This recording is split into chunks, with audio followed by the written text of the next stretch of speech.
Hello everybody. So this is going to be the review of the Logitech G432 wired gaming headset.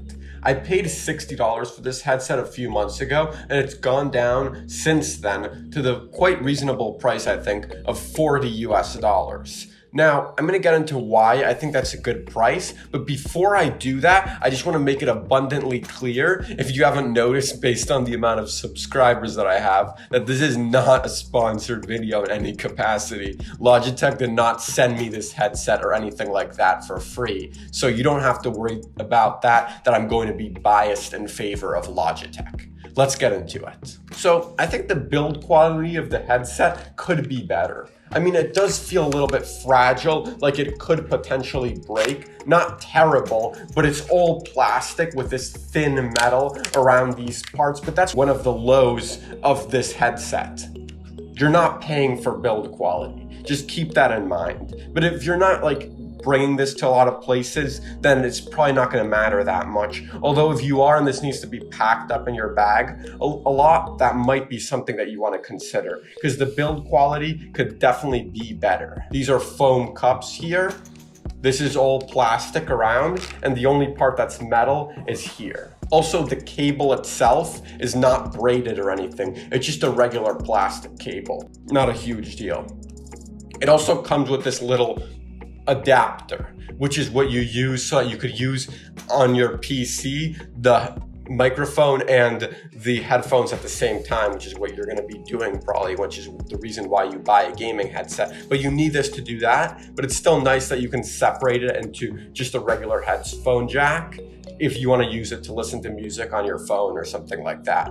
As if any phones these days actually have headphone jacks anymore, though.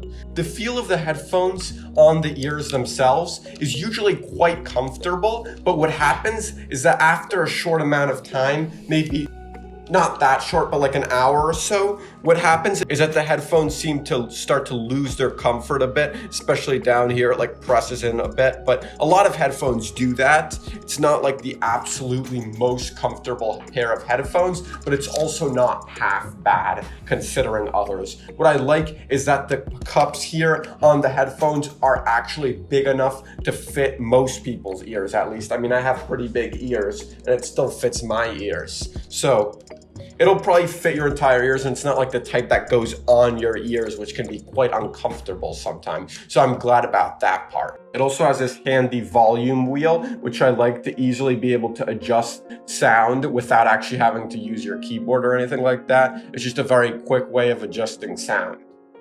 Minor thing though. Looks-wise, I don't know about you. I don't think it looks bad though. I don't think it looks as good as a lot of Corsair's stuff. The only reason I chose to buy this one instead of a Corsair headset was because this headset has quite impressive audio quality, and I'm going to get into that more later. But that being said, of course, it does not have RGB or anything like that, which you could get at either this price point or a little bit more money, but of course then you'll be compromising in other areas. So this is no compromise in some other areas that I'll talk about later, but of course no RGB, which I know some of you are probably going to care about a lot. It's pretty cool to have an RGB headset, not going to lie. One neat thing that I like about the actual microphone is that it does this, and when it goes up, it actually automatically mutes. So it's nice, you don't have to do anything else. No needing to toggle any button or anything. Literally, you're just talking and you just suddenly, someone starts talking to you and you want to mute it. You just go like this and talk to them and then put it back down when you're ready. That's a nice feature. So the microphone is not detachable like it is on a lot of headphones, but I really didn't mind that at all because it could just go out of the way so easily. So it doesn't really matter to me. Like the microphone, the cable is actually also non-detachable, but I don't really mind about that. I do wish the quality of the cable was a little bit better, like maybe braided, but you get what you pay for. And I don't really mind that it doesn't detach, just because either way, this is not usually the type of headset that you're bringing to other places that much, probably just keeping at home in your gaming setup. And anyways, it's not Bluetooth or anything, so I didn't really mind the non-detachable cable, but I just wanted to put that out there. Also, this headset does come with a feature called Dolby access that you can enable, but you have to pay $11 for the software itself through Windows. And I don't know if I really recommend it, particularly if you're going to use these headphones for their intended purpose. I tried it out, and using it for stuff like movies, especially immersive ones, like they had a demo with the movie 1911, that was quite good because you could hear everything around you. But for games, I don't think it matters. And the reason being that these headphones already allow you to hear, if you're playing CSGO or something like that, footsteps and where they're coming from. I don't think that paying for Dolby access improves your skills in gaming. All it does is just make movies and stuff more immersive. So if you use this to watch movies, it might be worth to buy, but otherwise, I cannot recommend it. Not at $11, even though it's not that much. The Logitech software for these headphones actually has pretty decent support, allows you to adjust bass, treble, volume, all that kind of stuff, which is pretty neat, but I'm not gonna get into that too much because this is a headset review, not a software review. But anyways, it's a pretty cool feature I thought you guys might wanna know about.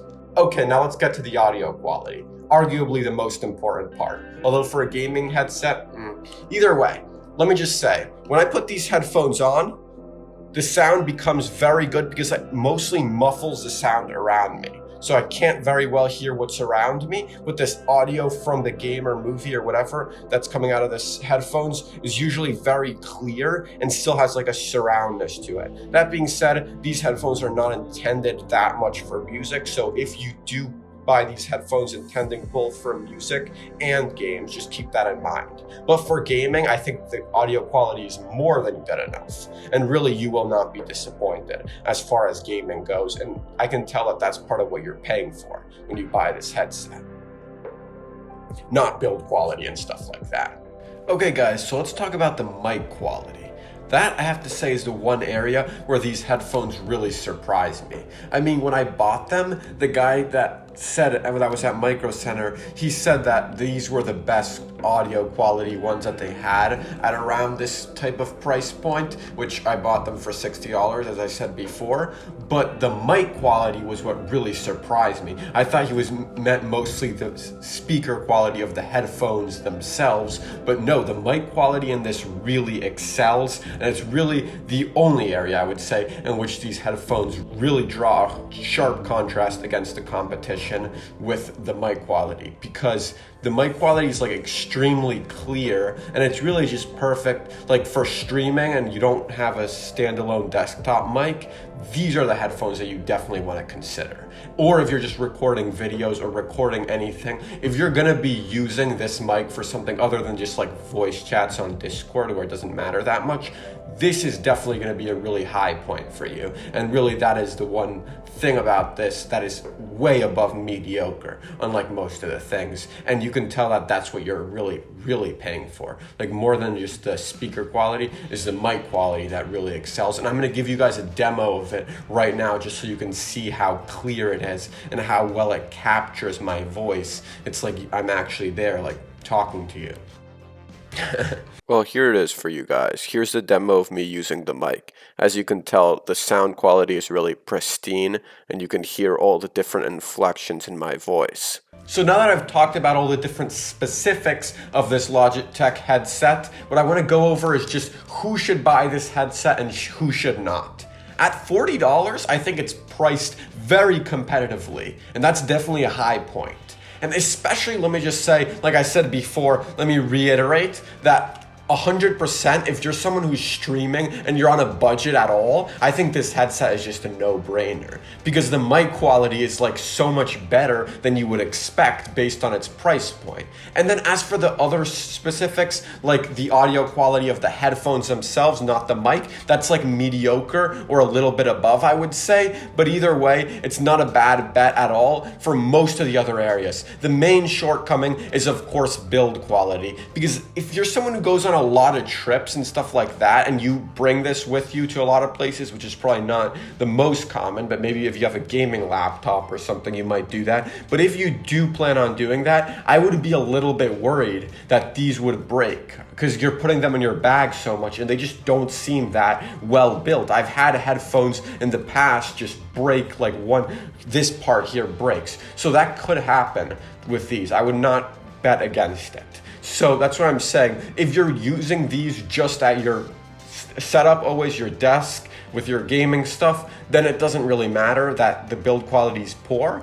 But if you're bringing it to places, it does. That being said, also, if you really care about like RGB or something, you don't care that much about mic quality, because you're really paying for mic quality. And if you're not going to use it, then it doesn't seem that worth it. Although, who doesn't like being the guy in the Discord chat with the best mic, right? So, I mean, either way, you're probably going to like the good mic. But that being said, really, it's only really going to benefit some of you a lot, those of you who are actually going to use it for stuff outside of Discord chat.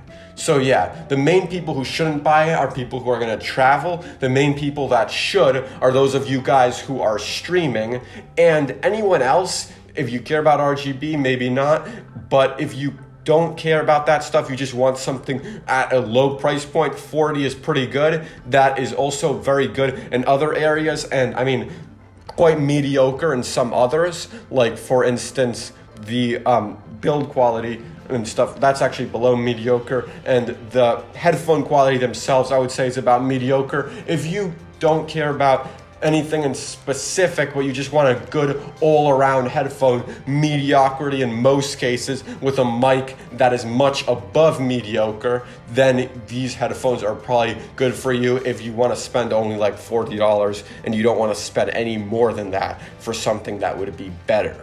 Thank you guys so much for watching. I really hope you enjoyed this review of the Logitech G432 headset. If you did, please leave a like down below. Subscribe to my channel because I make a new video every single Sunday, and I will see you guys in the next one.